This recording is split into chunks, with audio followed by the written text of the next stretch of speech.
Have you ever wondered if what you feel is love or fear of being alone? Sometimes what we call love is just a desperate attempt to fill old voids. We insist, we deny ourselves, we cling not because we truly love, but because we no longer know how to live alone. Because loneliness is scarier than a painful relationship. This video is a courageous dive into this emotional abyss. We'll talk about what no one likes to face, the difference between loving and clinging, between sharing your life and hiding in someone, and most importantly, how to begin to free your heart from this cycle. If you feel like you're constantly repeating patterns, that the love that surrounds you suffocates rather than embraces, then this video is for you. And perhaps in the end, you'll discover that the love you so desperately seek begins with the freedom to be who you are not, if deep down you feel like you're holding on to a relationship that doesn't hold you. If you smile, but something inside you weighs on you. If the idea of being alone is scarier than being with someone who doesn't see you anymore. Then maybe this video will hit you right where you need it. Not with judgment, but with truth. Because you deserve a love that liberates, not an attachment that imprisons. When love hurts more than it comforts. Every feeling that pulses in our chest deserves the name love. Sometimes what we call love is just a desperate attempt to avoid facing the echo that silence leaves when someone leaves. It's the fear of absence, not the presence of affection. And in this fear, we accept less than we deserve, as long as there's still someone there.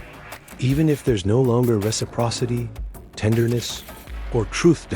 In the name of this presence, we endure emotional crumbs. We confuse control with care, jealousy with passion, neediness with intensity. We sustain relationships that have already lost their soul, but remain standing not out of love, but out of habit, attachment, and the panic of starting over. As if it were better to live in ruins than to deal with the emptiness of rebuilding. The heart feels it. Even when we try to deceive ourselves, there's a sadness that settles in the body, a weariness that doesn't come from the day's tasks, but from what's left unsaid. It's the exhaustion of being in a place that no longer nourishes us. And the hardest part is that often, those around us don't even realize how much we've been silent, withdrawn, molded, just to avoid losing. That's when the question that changes everything arises, silent and uncomfortable. Am I here because I love, or because I fear being alone? This question has no easy answers. It tears us apart, because facing this truth requires courage, the courage to see that sometimes what holds the bond together isn't love, but the fear of loneliness. But there's another perspective. What if true love began the moment we decided to stop running from ourselves? When we stopped using the other as a refuge, as an anesthetic, as an excuse? At that point, love ceases to be dependence and becomes freedom. And maybe, just maybe, that's the only love that truly heals. Attachment as a disguise for emotional abandonment. What many call love is actually just a muffled cry of abandonment. Attachment isn't about the other's presence. It's about the absence of self. It's the reflection of an emotional hole that began forming long before adult love. A void left by emotional absences, by glances that didn't see, by words that didn't receive. And in the face of this, the other becomes a shelter, even if that shelter is full of leaks. Attachment is clever. It knows how to disguise itself as overwhelming love, as uncontrollable passion, as destiny. It says, I can't live without you, with an intensity that seems like poetry, but hides panic. Because deep down, what's at stake isn't the other person, but the desperate attempt to avoid facing the echo of one's own loneliness. To avoid feeling again that old abandonment that once wounded and was never properly addressed again. But attachment takes its toll, and it takes its toll It makes you forget your own limits, your desires, your most basic needs. You bend, adapt, and erase yourself all to keep the other person close. Even if they can't see you, even if the relationship only survives at the expense of your emotional exhaustion. And the cruelest thing is that the more you sacrifice, the more you believe this is proof of love. It's at this point that desperation disguises itself as generosity. You stop listening to yourself, expressing yourself, existing. You abandon little pieces of yourself every day. And not because you want to, but because you fear it. You fear that if you set a limit, the other person will leave. You fear that if you're true, it won't be enough. And so, attachment erodes what's most sacred, your relationship with yourself. But the truth almost no one wants to hear is this: attachment is not love. Loving shouldn't hurt like this. Loving doesn't require sacrificing one's identity. Suffering isn't pretty, nor is it necessary. You weren't born to beg for presence, nor to implode your essence in exchange for emotional crumbs. When attachment is the foundation, love never blossoms. And only when we recognize this do we truly begin to rebuild what is true. Childhood as the root of the fear of loneliness. Before we can speak, we're already learning about love. Not through words, but through absences, presences, touches, and the absence of touch. Our childhood is the cradle of our affective beliefs. And often, it's there that the fear of being alone begins. If we grow up hearing more criticism than affection, we learn that we need to be perfect to deserve affection. If our love has been ignored, rejected, or conditioned, we associate presence with effort. And we carry this into adulthood, seeking in relationships correction for what we haven't received. This wounded inner child begins to dictate our choices. And then, without even realizing it, we seek out people who resemble those who hurt us. We unconsciously try to fix the past by loving someone difficult, hoping that this time the outcome will be different. But it isn't, because those who seek the missing comfort in others end up experiencing neediness instead of love. And this neediness takes its toll. It forces us to accept crumbs, to beg for presence, to keep going even when everything inside us tells us to stop. Healing this root cause is the first step, not to blame the past, but to free the present. Because as long as our inner child is starved of love, we will continue to call attachment infatuation. When the other becomes hostage to your neediness, there comes a time when a relationship stops being a date and becomes a prison. Not because the other person imprisons you, but because you're the one who turns them into a prisoner of your emotional needs. Everything they do or don't do begins to be interpreted as a coded message, a test, a trial, a thermometer of how much they love you. And little by little, affection turns into surveillance. Care becomes pressure. The connection becomes a taut rope, ready to snap. This isn't the basis of a healthy love. It's a reflection of a need that's never been addressed. When you place the mission of making you feel enough on the other person, the entire relationship becomes a game of emotional survival. You constantly demand signs. You need to hear that you're loved. You need to see gestures. You need reassurances. But no external guarantee can fill the hole that comes from within. No proof is enough for someone who can't sustain themselves emotionally alone, and the other person feels it. No matter how much empathy they have, there comes a time when they begin to feel responsible for your pain, as if it were their obligation to heal what hurts you, soothe what destabilizes you, carry what you're unwilling to face. And this wears you down, because love, to flourish, needs freedom, not a therapeutic function. Loving isn't being the other person's nurse. It's not being the medicine that alleviates a chronic emptiness. It's being companionship, not a cure. Lack, when unacknowledged, becomes a demand. And the most painful part is that it is never satisfied. The more the other tries to fill it, the more it demands. Because the true hunger isn't for affection, it's for reconnection with oneself. As long as you believe that the other is the only remedy for your loneliness, you will continue to undermine healthy relationships with the expectation that someone else will save you.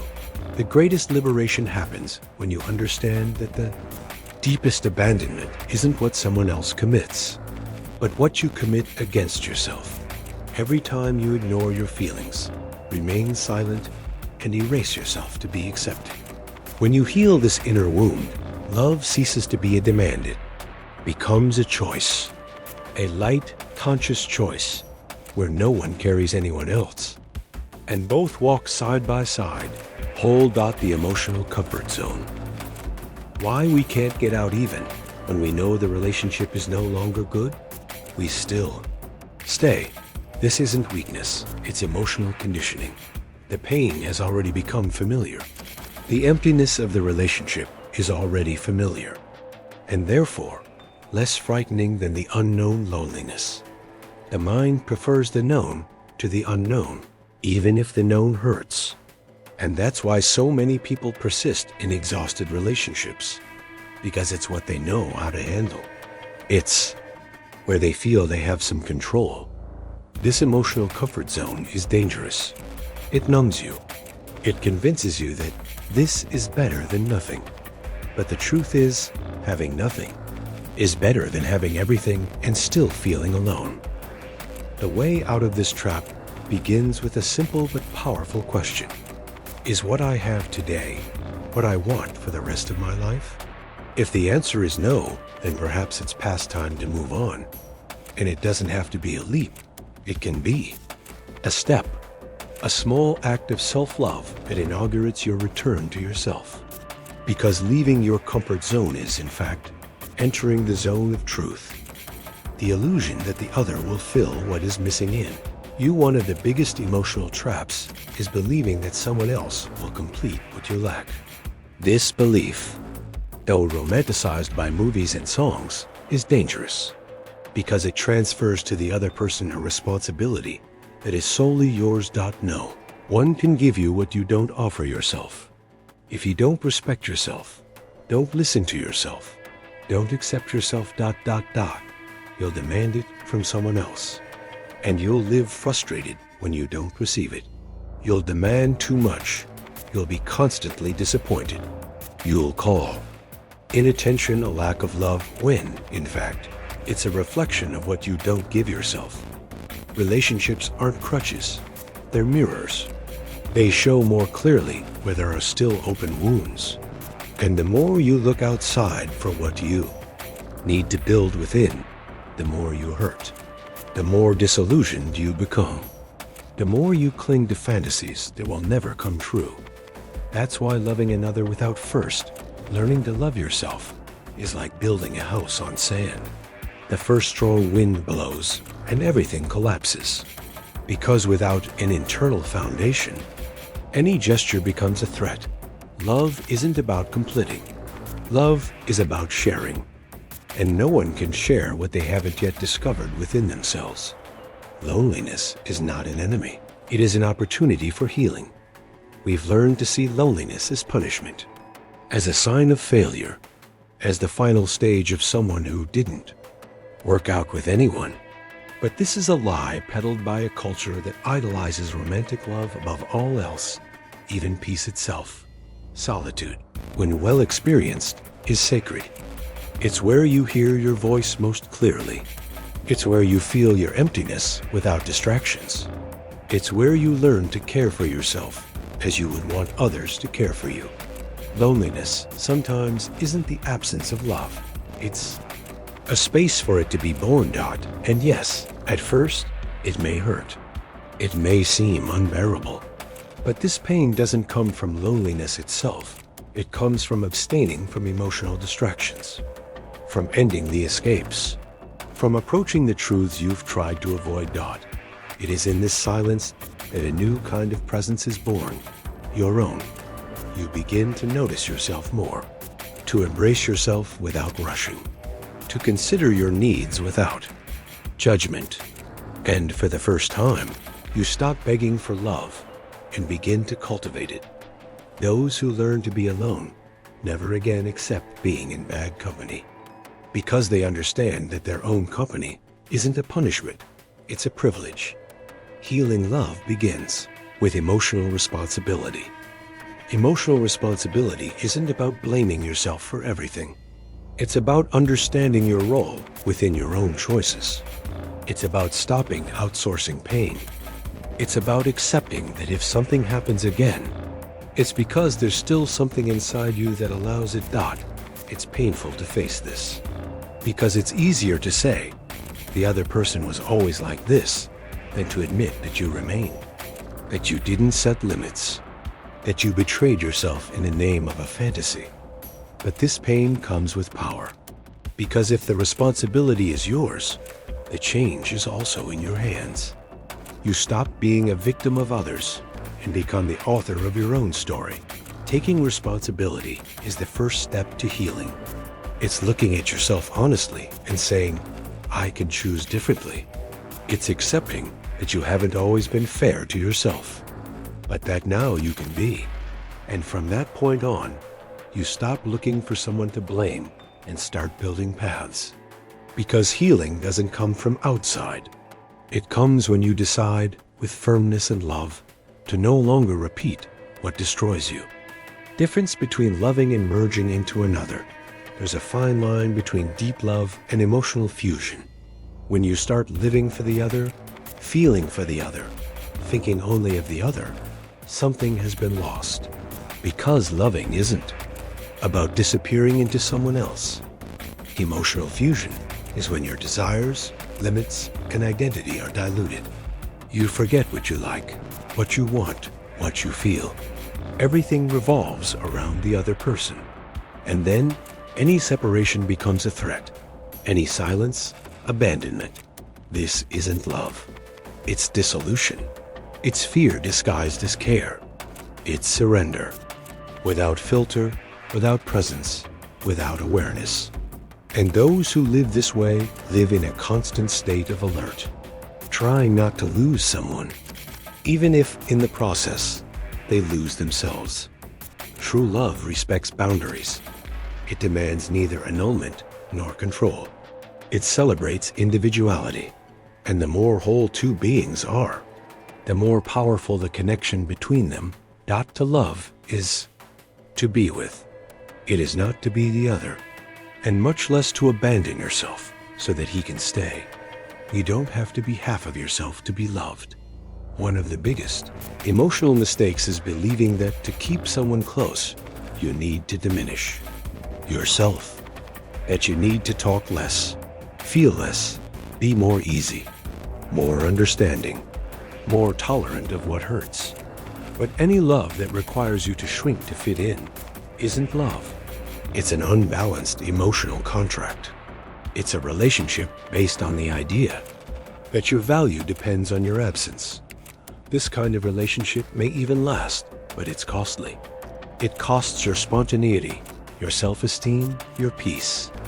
And over time, you no longer realize how much you've lost yourself to keep someone who only stays when you fade away. You don't need this anymore. You can be whole, intense, deep, full of voice and truth, and still be loved. But first, you need to love yourself with that same wholeness. Because no one will validate you completely if you still believe you need to be half of yourself to be accepted. When being together costs your peace. There comes a point in a relationship where the other person's presence stops being a shelter. And becomes a storm. You even try to convince yourself it's just a phase, that love also means facing hardships. But deep down, you know, it's not just a moment, it's become routine. You walk on eggshells. You think twice before speaking. You smile to avoid conflict. And you begin to adapt to a coexistence where love is no longer a source of peace, but a source of exhaustion. And then comes the question that changes everything. How much of your emotional health are you willing to sacrifice to avoid losing someone? This question hurts, because often It's not the lack of love that holds you back. It's the fear of emptiness. It's the hope that one day everything will get better. But what you may not yet realize is that some relationships don't improve. They just slumber between one crisis and the next. And your peace remains the silent price you pay. Maintaining a relationship shouldn't mean losing yourself. If you need to hide feelings, silence pain, or pretend everything is fine just to maintain apparent stability, then it's not stability, it's suffocation. Because peace isn't an emotional luxury, it's an emotional right. And when it starts to fade, day after day, you need to ask yourself, am I being loved or just tolerated? True love isn't what consumes you, it's what contains you. It doesn't demand that you nullify yourself to fit in.